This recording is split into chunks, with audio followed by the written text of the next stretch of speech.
Shalom, shalom, bien, bien, mes frères et sœurs. Aujourd'hui, nous allons parler sur un sujet. Donc, ça va être quel est l'intérêt de devenir chrétien? Quel est l'intérêt de devenir chrétien? Pour cela, on va lire un verset. Donc, ça va être Colossiens 1, à partir de verset, voilà, à partir du verset 1. Voilà, je vais lire Paul, un apôtre de Jésus-Christ, par la volonté de Dieu, et le frère Timothée. Donc, c'est le bien-aimé Paul qui écrit à Timothée. Aux saints et fidèles frères en Christ. Donc, il y a aussi les bien-aimés, voilà, les frères qui sont avec Timothée. Voilà. Qui sont à Colosse. Que la grâce et la paix vous soient données de la part de Dieu, notre Père. Nous rendons grâce à Dieu, le Père de notre Seigneur Jésus-Christ, et nous ne cessons de prier pour vous. Ayant été informés de votre foi en Christ Jésus, enfin en Jésus-Christ, et de votre charité pour tous les saints, à cause de l'espérance que vous est réservée dans les cieux, et que la parole de la vérité, la parole de l'évangile, vous a précédemment fait connaître. Il est au milieu de vous et dans le monde entier. Il porte des fruits et il va grandissant, comme c'est aussi le cas parmi vous. Depuis le jour où vous avez entendu et connu la grâce de Dieu conformément à la vérité, d'après les instructions que vous avez reçues d'Épaphras, notre bien-aimé compagnon de service, qui est pour vous un fidèle ministre de Christ, et qui nous a appris de quelle charité l'Esprit vous anime. C'est pour cela que nous aussi, depuis le jour où nous en avons été informés, nous ne cessons de prier Dieu pour vous et de demander que vous soyez remplis de la connaissance de sa volonté en toute sagesse et intelligence spirituelle, pour marcher d'une manière digne du Seigneur et lui être entièrement agréable, portant des fruits en toutes sortes de bonnes œuvres et croissant par la connaissance de Dieu. Voilà, on va faire une pause au verset 10. Donc ici, le thème c'est quel est l'intérêt de devenir chrétien. Voilà, ou chrétienne aussi. Voilà. Mais bien, mes frères et sœurs, euh, nous savons tous que quand nous sommes baptisés, déjà avant de prendre le baptême, quand nous prenons la décision de suivre uniquement Jésus-Christ et de laisser la vie du monde. La vie du monde, c'est quoi? C'est cette vie qui, autrefois, en fait, nous marchons selon nos propres désirs, selon, voilà, les désirs de ce monde. Le désir de ce monde, c'est quoi? C'est tout ce qui est mal. Puisque dans le monde, on trouve le mal, on trouve le bien.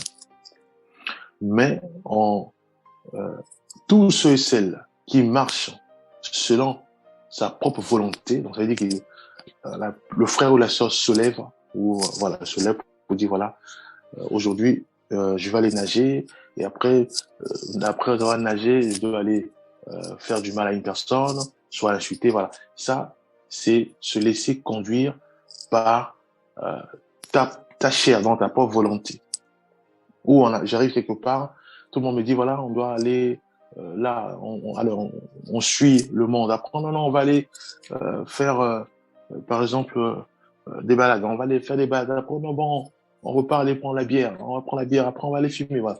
Donc, en fait, on n'est plus conduit par l'Esprit Saint de Dieu, mais on est conduit par, par les amis, donc par la chair, donc par notre propre volonté.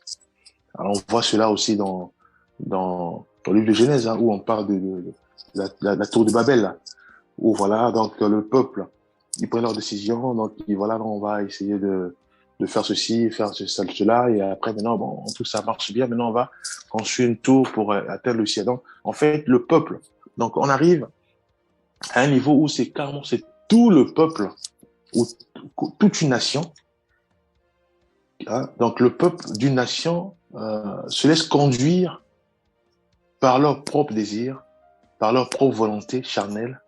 Et effectivement, c'est tout ce que c'est. On voit le résultat même de, les conséquences même de la tour de Babel. Voilà. Donc, c'est ça. Donc, c'est mieux. Voilà. Donc, c'est pour cela qu'on dit qu'il est toujours important que nous puissions nous laisser conduire par l'Esprit Saint de Dieu. Voilà. Donc, si nous prenons la décision de laisser toute cette vie-là, de laisser cette vie-là, et à ce moment-là, nous disons, voilà, nous prenons la décision de suivre Dieu, de suivre le Seigneur, de suivre Jésus-Christ. Et on sait tous que si nous prenons la décision de suivre Jésus-Christ, ça veut dire que nous devons maintenant lui ressembler. C'est ça, simplement. Passer aux yeux de baptême, ça veut dire que je laisse mes péchés, je laisse ma vie d'avant pour suivre Jésus-Christ. C'est qui Jésus-Christ? Jésus-Christ, en fait, c'est notre berger, c'est lui le bon berger. Et Jésus-Christ, c'est lui notre modèle parfait. Donc, le modèle parfait des chrétiens. Donc, ce n'est plus les stars, ce n'est plus les célébrités qui coordonnaient ou qui étaient le modèle parfait de notre vie antérieure, la vie du monde, où on se référait aux célébrités, voilà. Maintenant, quand on passe aux eaux du baptême, c'est maintenant uniquement Jésus-Christ qui devient maintenant notre modèle. Notre modèle, c'est maintenant Jésus-Christ. Et maintenant, ça veut dire quoi? En tant que chrétien, maintenant, tout ce que nous prenons comme décision, c'est d'abord par la prière. Donc, nous prions d'abord. Et quand nous prions, voilà, on remet au Seigneur tout ce que nous avons comme projet, tout ce que nous avons comme décision. On lui dit à lui de nous parler. Parce que Dieu, il parle. Soit à travers le songe, soit à travers nos rêves, soit à travers les visions. Dieu parle. Alors maintenant, quel est l'intérêt de devenir chrétien? Effectivement, l'intérêt, c'est quoi? Déjà, nous quittons le mal pour passer au bien. Puisque, effectivement, dans le monde, il y a toutes sortes de choses. Il y a le bien et le mal. Mais souvent, on distingue pas. Et des fois, on fait le bien, mais des fois, on fait le mal. Or, en passant du monde à Jésus-Christ, donc aux chrétiens, aux chrétiennes, et à ce moment-là, effectivement, nous, on va commencer à distinguer. Comment faire pour distinguer effectivement dans la Bible? Puisqu'on sait on sait tous que le chrétien, son modèle, c'est Jésus-Christ, et effectivement, il y a aussi la Bible qui est le guide d'un chrétien. Et la Bible interdit le mal. La Bible nous oriente pour effectivement suivre uniquement ses conseils, ses orientations et ses directives. Voilà. Donc, c'est de cela. Donc, c'est pour cela que l'intérêt est que une fois on est chrétien, une fois nous sommes devenus chrétiennes, à ce moment-là, effectivement, nous avons tout à gagner puisqu'en fait, maintenant, on suit le modèle qui est Jésus-Christ, on se réfère à Jésus-Christ et on se laisse conduire par l'Esprit Saint de Dieu et la Bible est là maintenant pour nous guider, pour nous orienter. Puisque un chrétien parle selon la Bible, un chrétien ou une chrétienne parle sur la base de la Bible. Voilà, donc là déjà, on distingue le mal, on décide de ne plus pratiquer le mal et maintenant, on décide de suivre uniquement le bien et bien sûr en se référant à Jésus-Christ qui est notre modèle et effectivement en se référant aussi à la Bible qui nous guide. Voilà le premier point. Voilà, sur les intérêts de devenir chrétien. Et effectivement, quand nous sommes devenus, enfin, maintenant que nous sommes devenus chrétiens à ce moment-là, il y a une famille chrétienne qui prie. On va commencer à prier entre nous mutuellement. On va commencer à s'exhorter mutuellement. On va commencer à échanger la parole de Dieu mutuellement. On va commencer à s'encourager mutuellement. Donc, ça veut dire que moi, aujourd'hui, si je suis vraiment en difficulté, je sais que il y a des sœurs, il y a des frères qui sont à côté. Ils sont au courant puisque on dialogue beaucoup, on échange beaucoup. Ils vont commencer aussi à prier pour moi, pour que le Seigneur me restaure, me délivre, parce que me guérit parce que je suis malade. Voilà l'intérêt de devenir chrétien, c'est que maintenant, je sauve plus seul dans mon coin ou si autrefois dans le monde j'étais dépressif, j'avais toutes sortes de problèmes, la tristesse. Maintenant en Christ, donc ça veut dire qu'une fois maintenant que j'ai pris la décision de devenir chrétien ou de devenir chrétienne, à ce moment-là, je sais que maintenant il y a une famille chrétienne qui m'entoure et je partage maintenant mes difficultés avec cette famille-là et nous prions ensemble de manière à ce que je sois stable, équilibré, en paix. Voilà. Donc, être chrétienne, on gagne beaucoup parce que il y a une famille, il y a la famille au sein de l'Église. Nous prions ensemble. Voilà. Donc, il y a la joie. Donc, il y a cet échange-là pour effectivement maintenir euh, maintenir le zèle, cette chaleur de toujours rechercher à se ressembler à Jésus-Christ. Voilà. Maintenir ce désir d'aller jusqu'au bout. Voilà, bien aimé. Donc, c'est pour cela, ici, euh, Paul parle à Timothée en disant que voilà, il donne, il apprécie, voilà, il encourage Timothée et l'assemblée et tous ceux, celles qui l'entourent pour dire voilà, nous sommes au courant de votre zèle, voilà, nous voyons que vous marchez dignement selon le Seigneur, donc c'est selon Jésus-Christ, parce qu'en fait, un chrétien et une chrétienne lit la Bible, imite Jésus-Christ, voit son parcours, voilà, prie pour que il puisse ou elle puisse ressembler à Jésus-Christ de sa manière de parler, manière de vivre, de sa manière de faire face aux difficultés, voilà. Voilà. C'est ça en fait. C'est pour ça qu'on parle du modèle Christ. Donc, être chrétien ou être chrétienne, euh, il y a beaucoup d'avantages, il y a beaucoup des choses bien et de bonheur parce qu'en fait, je peux venir visiter une sœur et automatiquement, soit la sœur n'a pas mangé. Donc, nous prions, on mange ensemble, ce qu'on appelle la communion. On mange ensemble, on prie, Seigneur, visite la sœur pour que vraiment qu'elle puisse soit trouver un travail, soit vraiment avoir de quoi manger, soit vraiment être fortifiée pour ne pas qu'elle puisse sombrer dans la dépression, sombrer dans la tristesse. Voilà. Donc, c'est vraiment se soutenir mutuellement. Voilà, je peux avoir des questions qui me tracassent, j'ai du mal à comprendre. À ce moment-là, je me rabats auprès d'un frère, je me rabats auprès d'une sœur, je pose la question et ensemble, voilà, comme un seul homme on dit, hein, donc on creuse dans la Bible, on recherche dans la Bible et après à ce moment-là, on commence à apporter des contributions et bien entendu, je suis encouragé, moi qui pose la question, parce que j'étais bloqué quelque part, mais mes frères, mes sœurs m'ont aidé à mieux comprendre selon la Bible. Voilà les intérêts de devenir chrétien. Un chrétien ou une chrétienne face à des difficultés peut se poser la question à ses frères, peut s'orienter à ses frères à ce moment-là. Voilà, on sent dans la prière, on prie pour cette sœur. On voit l'image de Pierre, lui qui était arrêté, et c'est l'Église, l'Assemblée, qui priait pour Pierre et l'ange, le Dieu est venu descendre, est venu sauver Pierre qui était en prison. Voilà.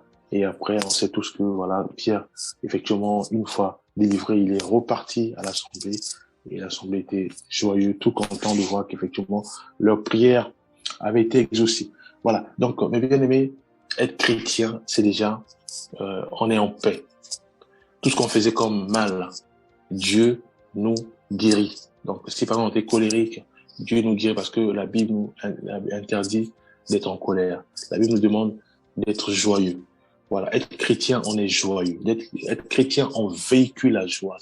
Voilà, autour de nous, on véhicule l'amour. Voilà, on va lire la parole, on continue la parole. Fortifiez-vous, ça, verset 11, hein, Colossiens 1, verset 11. Fortifiez à tous égards par sa puissance glorieuse, en sorte que vous soyez toujours et avec joie persévérant et patient. Rendez grâce au Père qui vous a rendu capable d'avoir part à l'héritage des saints dans la lumière. Voilà l'héritage. Donc, on devient chrétien. Une fois on est chrétien, voilà, on sait que tout ce que Dieu nous purifie après le sang de Christ Jésus, nous sommes délivrés.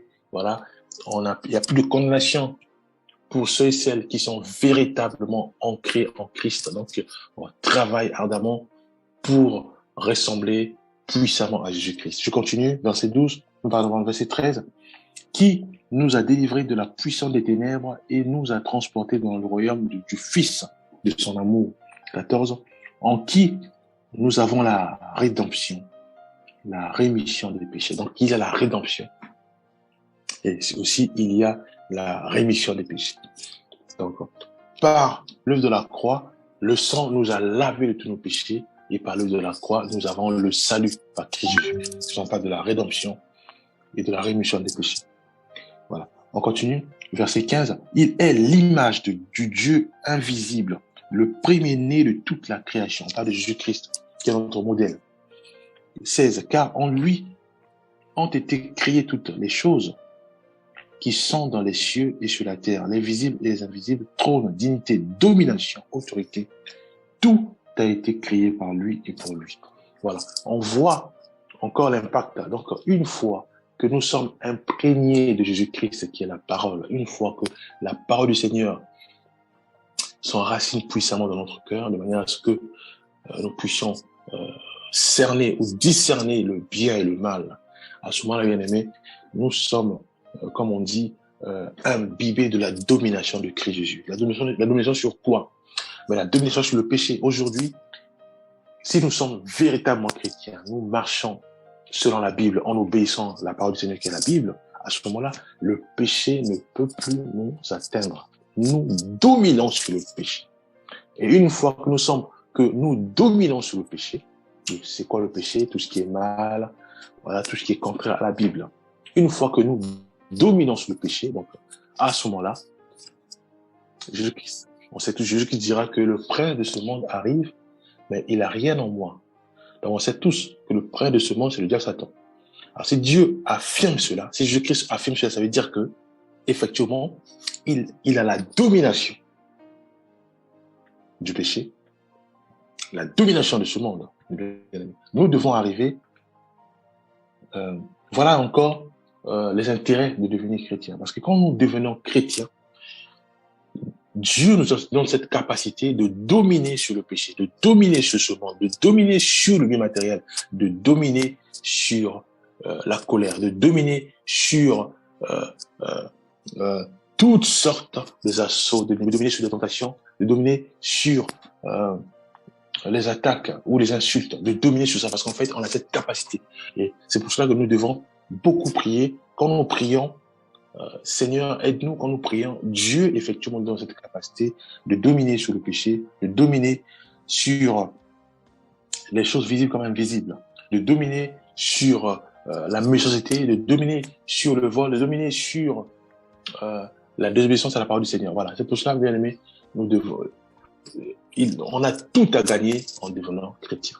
Voilà, voilà les intérêts d'un chrétien, voilà les intérêts de devenir une chrétienne. C'est vraiment de vivre dans l'amour, de véhiculer l'amour, c'est de réaliser que je suis pas seul, Christ est avec moi, de réaliser que je suis pas seul, il y a des chrétiens, il y a des chrétiennes, des frères et sœurs qui sont avec moi, qui m'entourent, voilà, où nous échangeons les versets bibliques, où nous échangeons les difficultés, où vraiment nous prions mutuellement les uns pour les autres.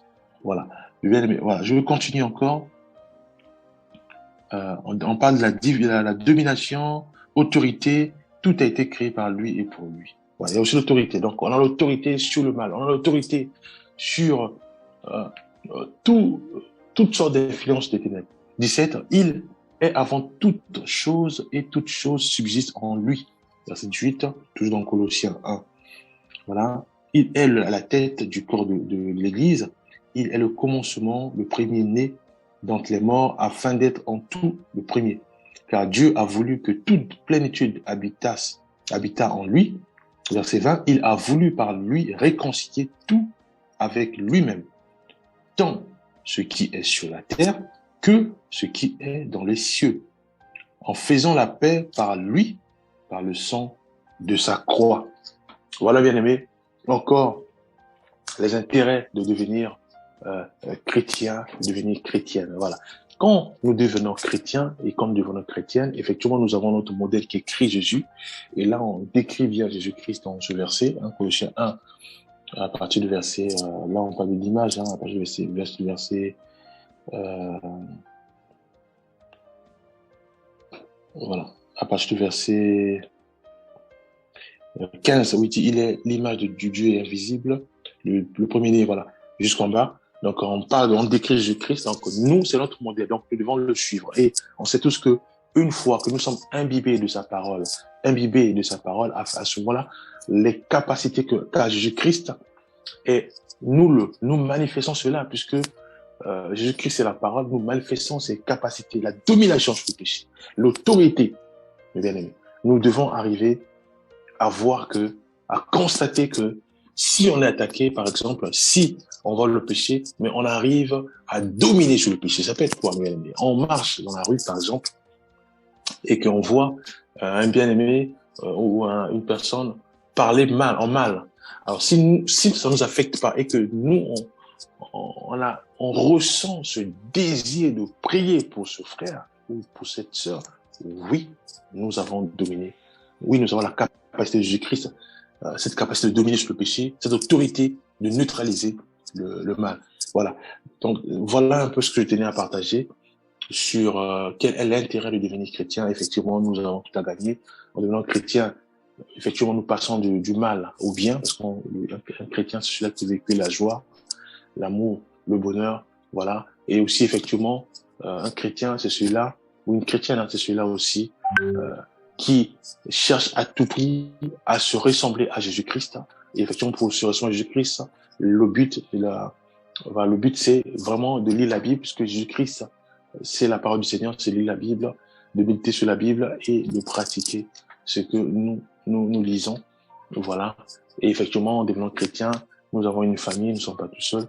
Nous avons une famille, cette famille, voilà, où nous échangeons tout, où voilà, nous parlons de Christ, cette famille où nous nous supportons les uns les autres, cette famille où nous prions aussi les uns les autres. Voilà. Et aussi, effectivement, nous continuons à prier ensemble, où nous continuons à s'exhorter mutuellement.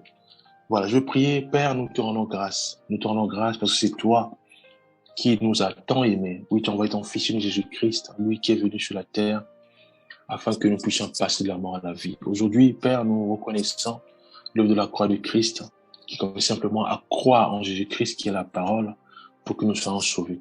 Maintenant, Père, aide-nous vraiment à demeurer dans ta parole, à demeurer, Père Céleste, dans ta parole, pour être agréable à tes yeux. Aide chacun de nous à réaliser qu'il est vraiment important, il est avantageux que nous puissions passer de l'autre côté.